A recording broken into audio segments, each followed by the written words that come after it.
சீசனோட 25th match டோட்டலில் defend பண்ணுறதுல நாங்கள் தான் பெஸ்ட்டுன்னு ப்ரூவ் பண்ண ரெண்டு டீம். எஸ்ஆர்ஹெச் அந்த பஞ்சாப் பற்றி தான் இந்த வீடியோவில் பார்க்க போகிறோம். ஒரு டீம் 143 இப்படி தான் டிஃபெண்ட் பண்ணணும்னு காமிச்சாங்க. இன்னொரு டீம் 143 ஒரு ஸ்கோரா 180 நாங்கள் எப்படி டிஃபெண்ட் பண்ணுறோன்னு காமிச்சாங்க. இப்படி பவுலிங்கில் இம்ப்ரெஸ் பண்ண ரெண்டு டீம் ஃபேஸ் பண்ணுறது நம்ம எல்லாருக்குமே ஒரு பெரிய எக்ஸைட்மெண்ட் தான்.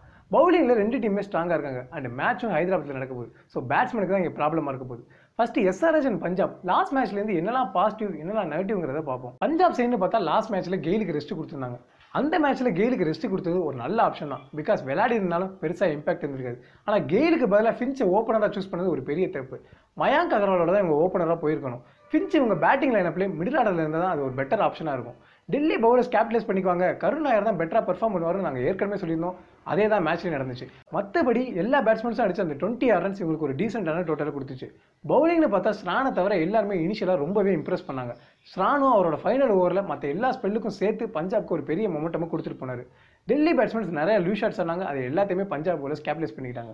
முக்கியமாக ஆண்ட்ரூ டே அவரோட 4 ஓவர் ஸ்பெல்ல எல்லா பேட்ஸ்மேனுக்கும் பெருசாக ப்ரெஷர் கிரியேட் பண்ணிகிட்டே இருந்தார். எஸ்ஆர்ஹெச் சைடுன்னு பார்த்தா புவி அண்ட் ஸ்டான்லிக்கு இல்லாமல் வேன்கடையில் விளையாட போகிறாங்க. ஸோ தடுமாற நிறைய சான்ஸ் இருக்குன்னு நினச்சிருப்போம். ஆனால் என்ன நடந்துச்சுங்கிறத பார்த்தோம். Ishan Kishan and Pollard wicket தவிர மற்ற எல்லாமே பவுலர்ஸோட ஸ்கில் தான். 118 தான் டிஃபெண்ட் பண்ணுறோம் அப்படிங்கிற ஒரு ப்ரெஷரே இல்லாமல் அவங்க ஸ்ட்ராட்டஜி மேலே கிளியராக இருந்தாங்க. 10th ஓவர் வரைக்கும் ரஷீத் கானை இன்ட்ரடியூஸ் பண்ணாமல் சந்தீப் சர்மா, முகமது நபி அண்ட் ஷகீப் அல் ஹசனை வச்சு இவங்களோட ஃபர்ஸ்ட் 3 விக்கெட்டையும் தூக்கிட்டாங்க. ரஷீத் கானோட கிருணால் பாண்டியா விக்கெட் தான் மேட்சோட டேர்னிங் பாயிண்ட். அதுக்கப்புறம் பசில் தம்பி அண்ட் சித்தார்த் கோல் அவங்க ரோலை பண்ணிட்டு போயிட்டாங்க. ஸோ எஸ்ஆர்ஹெச் மறுபடியும் பவுலிங்கில் ஒரு டீம் பர்ஃபார்மன்ஸ் கொடுத்துருக்காங்க. இதுக்கு வில்லியம்சனோட கேப்டன்சி ஒரு மெயின் ரீசன். பேட்டிங்னு பார்த்தா எப்போவுமே சொல்கிற மாதிரி தான் இவங்க டாப் ஆர்டரை ரொம்பவே டிபெண்ட் பண்ணியிருக்காங்க. தவான் அடித்தா தான் பெரிய ஸ்கோர், அப்படி இல்லைனா ஸ்ட்ரகிள் தான் அப்படிங்கிற மாதிரி ஆயிடுச்சு. அண்ட் மும்பை பவுலர்ஸ் கிட்டே இவங்க கான்ஃபிடென்ட்டாக விளையாட முடியாது நாங்கள் ஏற்கனவே சொல்லியிருந்தோம். அதே தான் மேட்ச்லேயே நடந்துச்சு. மிடில் ஆர்டரில் யூசுப் பதான் அடித்த அந்த ரன்ஸ் தான் இவங்க ரெண்டு டீமுக்குமே ஒரு பெரிய டிஃப்ரென்ஸ். டீம் பேலன்ஸ்க்காக ஹேல்ஸுக்கு பதிலாக நாங்கள் முகமது நபியை சூஸ் பண்ணது ஒரு பெர்ஃபெக்டான மூவ் அப்படின்னு மேட்ச்சில் காமிச்சிட்டாங்க. ஓகே, இப்போ இந்த மேட்ச்சில் என்னெல்லாம் ஸ்ட்ராட்டஜி ஃபாலோ பண்ணுறாங்கன்னு பார்ப்போம். ஃபஸ்ட்டு எஸ்ஆர்ஹெச்சோட பவுலிங் அண்ட் பஞ்சாபோட பேட்டிங் பற்றி பார்ப்போம். எஸ்ஆர்ஹெச்க்கு அகேன்ஸ்டாக லாஸ்ட் மேட்ச்சில் கெயில் செஞ்சுரியே அடிச்சிருந்தாலும் இன்றைக்கி இவருக்கு நிறையா த்ரெட் இருக்குன்னு தான் சொல்லணும். ஓப்பனர்ஸ் கொடுக்குற ஸ்டார்ட்டை வச்சு தான் பஞ்சாபோட ஃபைனல் ஸ்கோரே டிசைட் ஆகும். ஆனால் இந்த மேட்ச்சில் ஓப்பனர்ஸ்னால ஃப்ரீ ஃப்ளோவாக விளையாட முடியாது. எஸ்ஆர்ஹெச்க்கு பவர் பிளேயில் புவனேஸ்வர் அண்ட் சந்தீப் சர்மா தான் பவுல் பண்ண போகிறாங்க. கெயிலுக்கு 4th ஸ்டெம்ப் லைன் இல்லைனா 5th ஸ்டெம்ப் லைனில் அவுட் ஸ்விங் ஆனாவே ஒரு ப்ராப்ளம் தான். நியூ பாலில் புவனேஸ்வர் குமார் அண்ட் சந்தீப் சர்மானால கன்சிஸ்டண்ட்டாக அதே லைனில் நேரத்தில் பவுல் பண்ண முடியும். அண்ட் கேஎல் ராகுலுக்கும் இன்ஸ்விங் ஒரு பெரிய ப்ராப்ளம் தான். சி மூவ்மெண்ட்டில் ரூம் கிடைக்காத மாதிரி பவுல் பண்ணவே கேஎல் ராகுல் அதிகமாக டிஸ்டர்ப் ஆயிடுவார். அண்ட் லாஸ்ட் மேட்ச்லேயும் புவி கிட்ட பெருசாக சக்ஸஸ் பார்க்கல. ஸோ ஓவராலாக ஓப்பனர்ஸ்க்கு இன்றைக்கி பெரிய த்ரெட் இருக்குன்னே சொல்லலாம். எஸ்ஆர்ஹெச்னு பார்த்தா மோஸ்ட் ஆஃப் பவர் பிளேயில் சந்தீப் சர்மா, புவனேஸ்வர் குமார் அண்ட் முகமது நபி தான் போட போகிறாங்க. அண்ட் அவங்க எதிர்பார்க்குற பிரேக் த்ரூவும் கிடைக்க நிறையாவே சான்ஸ் இருக்குது. ஆனால் ரீசெண்டாக கெயில்ஸ் எல்லா பால்ஸ்க்கும் ஷாட்ஸ் ஆஃபர் பண்ணாமல் அவருக்கு தேவையான அந்த லூஸ் பால்ஸ்க்கு வெயிட் பண்ணிட்டு இருக்காரு. அதே இன்டென்ட் இந்த மேட்ச்சில் கொஞ்சம் அதிகமாகவே தேவைப்படுது. அப்படி எஸ்ஆர்ஹெச் எக்ஸ்பெக்ட் பண்ணுற பிரேக் த்ரூ கிடைச்சா கருண் நாயர், யுவராஜ் சிங் அண்ட் ஃபின்ச்னால இது ஒரு ஹை ஸ்கோரிங் கேமாக மாற்ற முடியாது. பிகாஸ் ரஷீத் கான் லாஸ்ட் 2 மேட்ச்சில் என்ன தப்பு பண்ணோங்கிறத புரிஞ்சு அதை மாற்றிக்கிட்ட மாதிரி இருக்குது. ஃபுல் லென்த் பால் அதிகமாக யூஸ் பண்ணாமல் அவருக்கு வெப்பனாக இருந்த பேக் ஆஃப் லென்த் பால் தான் லாஸ்ட் மேட்ச்சில் அதிகமாக யூஸ் பண்ணது. ஸோ ஓவராலாக பஞ்சாபை டாமினேட் பண்ணோம்னா என்ன பண்ணணுங்கிறது இவங்களுக்கு தெரியும். அண்ட் அதுக்கு ஆப்டான பிளேஸ் தான் இவங்ககிட்ட இருக்காங்க. ஸோ எஸ்ஆர்ஹெச்க்கு தான் இந்த கேஸில் அட்வான்டேஜ். இப்போ எஸ்ஆர்ஹெச் பேட்டிங் அண்ட் பஞ்சாபோட பவுலிங் பற்றி பார்ப்போம். ஸ்ரான் லாஸ்ட் மேட்ச்சில் இனிஷியலாக சொதப்பினாலுமே ஹைதராபாத் மாதிரியான ஒரு கிரவுண்டில் அவரோட பெஸ்ட்டை எதிர்பார்க்கலாம். ஆல்ரெடி வீக்னஸ் பெருசாகிட்டே இருக்க எஸ்ஆர்ஹெச் பேட்ஸ்மேன்ஸ்க்கு இவங்க பவுலர்ஸ் ஒரு பெரிய கன்சர்ன் தான். முஜீப் அண்ட் அஸ்வின் இவங்க 2 பேருமே ஆஃப் ஸ்பின்னர்ஸ். இவங்களில் ஓவரால் ஸ்ரான் அண்ட் ராஜ்புட்டோட சேர்ந்து பவர் பிளேயர் போடுறதுக்கு நிறையவே சான்ஸ் இருக்குது. எஸ்ஆர்ஹெச் மிடில் ஆர்டர்ஸில் ரைட் ஹேண்டர்ஸ் அதிகம். ஸோ அக்ஷர் பட்டேல் இன்னைக்கு டீமில் இருந்தாங்கன்னா நிறைய சான்சஸ் கிரியேட் பண்ணுவார். ஆனால் அக்ஷர் பட்டேல் யாருக்கு பதிலாக டீமுக்குள்ளே வருவார்னு ஒரு பெரிய கொஸ்டின் இருக்குது.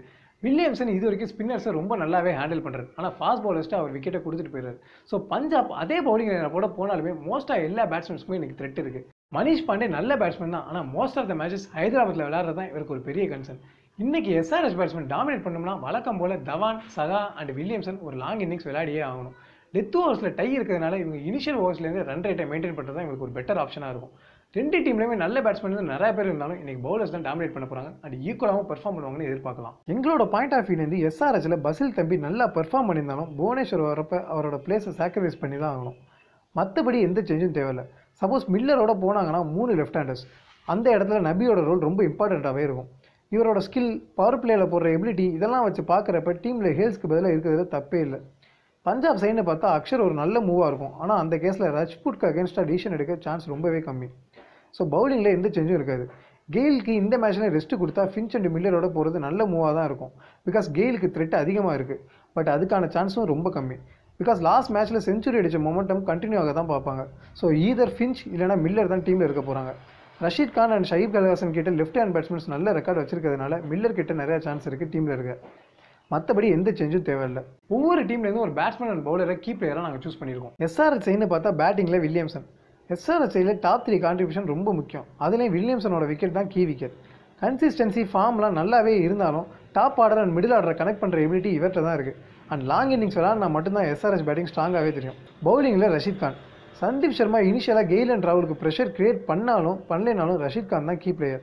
இவர் ஒழுங்காக போடாத 2 மேட்ச்சில் தான் ரிசல்ட் இவங்களுக்கு ஃபேவராக இல்லை. இவர் ஃபுல் லென்த் டெலிவரிஸ் அதிகமாக போடாமல் பேக் ஆஃப் லென்த் டெலிவரிஸில் அட்டாக் பண்ணாவே சக்ஸஸ் பார்க்கலாம். எந்த பேட்ஸ்மேனாக இருந்தாலும் இவரை ஃபேஸ் பண்ணி தான் ஆகணும். ஸோ ரஷீத் கான் தான் எங்களோட கீ பிளேயர். பஞ்சாப் சைட் பேட்டிங்கில் கருண் நாயர். இன்றைக்கி ஒரு பாயிண்ட் ஆஃப் டைமில் மிடில் ஆர்டர் கேபிட்டலைஸ் பண்ணி பஞ்சாப்க்கு மொமெண்டம் தரணும் அப்படிங்கிற சுச்சுவேஷன் வரும். அப்படி இல்லைனா மிடில் ஆர்டர் ஸ்டெப் அப் பண்ணி பஞ்சாப்க்கு மொமெண்டம் தரணுங்கிற சுச்சுவேஷன் வரும். 2 கேஸ்லையுமே கருண் நாயரை மட்டும்தான் பஞ்சாப் டீம் நம்ப முடியும். பவுலிங்கில் அஸ்வின். தவான் விக்கெட்டை யோசிச்சா முஜீப் இல்லைனா அஸ்வின் ஸ்டெப் அப் பண்ணி பவர் பிளேயில் பவுல் பண்ணணும். ஆனால் லோ ஸ்கோரிங் மேட்சஸில் இது வரைக்கும் முஜீப்பை சீக்கிரமாக இன்ட்ரடியூஸ் பண்ணதில்லை. ஸோ அஸ்வின் தான் ஸ்டெப் அப் பண்ணணும். சப்போஸ் தவான் விக்கெட்டை இனிஷியலாக போயிருச்சுனாலும் அஸ்வினோட மிடில் ஓவர்ஸ் 2 டீமுக்கும் பெரிய டிஃப்ரெண்ட்டாக இருக்கும்னு எதிர்பார்க்கலாம். அதை எப்படி அஸ்வின் ஹேண்டில் பண்ண போகிறாருன்னு பார்க்கணும். ஸோ அஸ்வின் தான் எங்களோட கீ பிளேயர். இது எங்களோட பாயிண்ட் ஆஃப் வியூலேருந்து நாங்கள் பண்ணியிருக்க ப்ரீ மேட்ச் அனாலிசிஸ். அதே மாதிரி உங்களோட பாயிண்ட் ஆஃப் வியூலேருந்து இந்த மேட்சோட ப்ரிடிக்ஷன் அண்ட் இந்த வீடியோ பற்றின ரிவ்யூவை கமெண்ட் செக்ஷனில் மென்ஷன் பண்ணுங்கள். மறக்காமல் ஃபாலோ ஆன் சேனலை சப்ஸ்கிரைப் பண்ணுங்கள்.